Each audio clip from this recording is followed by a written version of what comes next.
Well, I want to talk about Whoopi Goldberg because I got so many texts this week because she attacked me the week before. Sure. Whoopi Goldberg is denouncing Bill Maher for declaring that he's over COVID-19 precautions. How dare you be so flippant, man?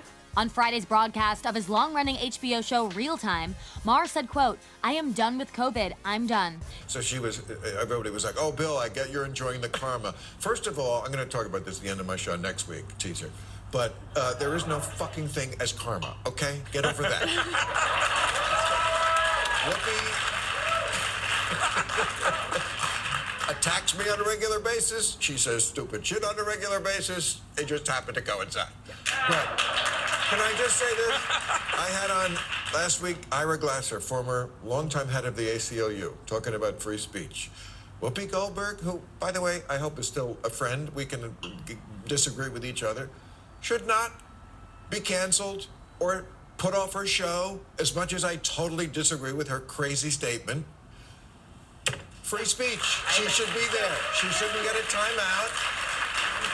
Not every single thing has to be for everybody. Right. We can have platforms that have stuff on them that not everyone on that platform or who consumes stuff on that platform enjoys. And The View is a particularly weird place to do a cancellation.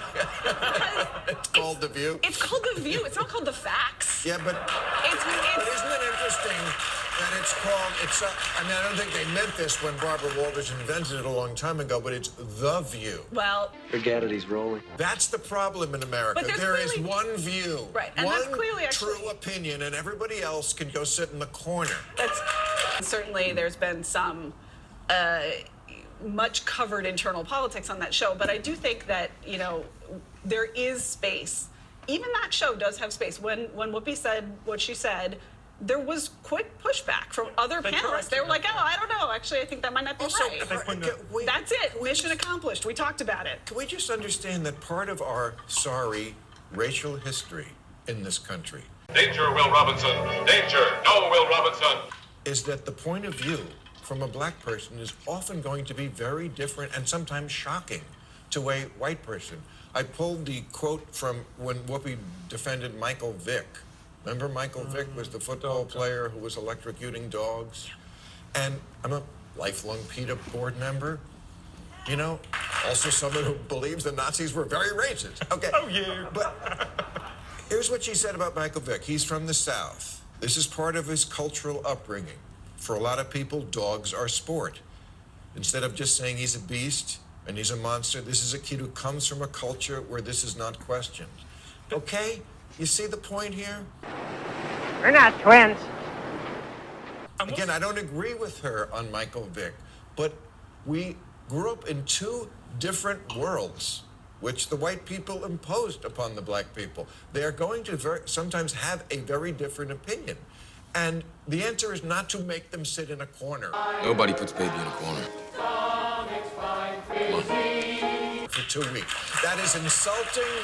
It's so insulting to make a 65-year-old, I mean, the person at ABC News said, I've asked her to take time to reflect and learn about the impact of her comments. Reflect. How insulting for someone of her age, who's a sophisticated person, and the impact of her comment. There is no impact. There aren't neo-Nazis waiting for the green light from the lady on The View to go out and do a new crystal knot. And the whole point of free speech is we don't need free speech when we're right, when everyone agrees with us. We need free speech when we're wrong. We need free speech to make mistakes. We need free speech to say really unpopular things. And one of the reasons I'm always proud to come on this show, and I suspect you feel the same way, Katherine, is this is the only space left on television where people can speak freely and not be terrified, right? Yes. And you have, I just want to say that, you know, I'm conscious that you have the scars on your back for fighting to keep that there from 9/11. I'm sure I'll get them tonight. Years, right? And it's hugely to your credit that you fought to do that. Thank you. That is hard. Finish your thought. No, let him talk. No.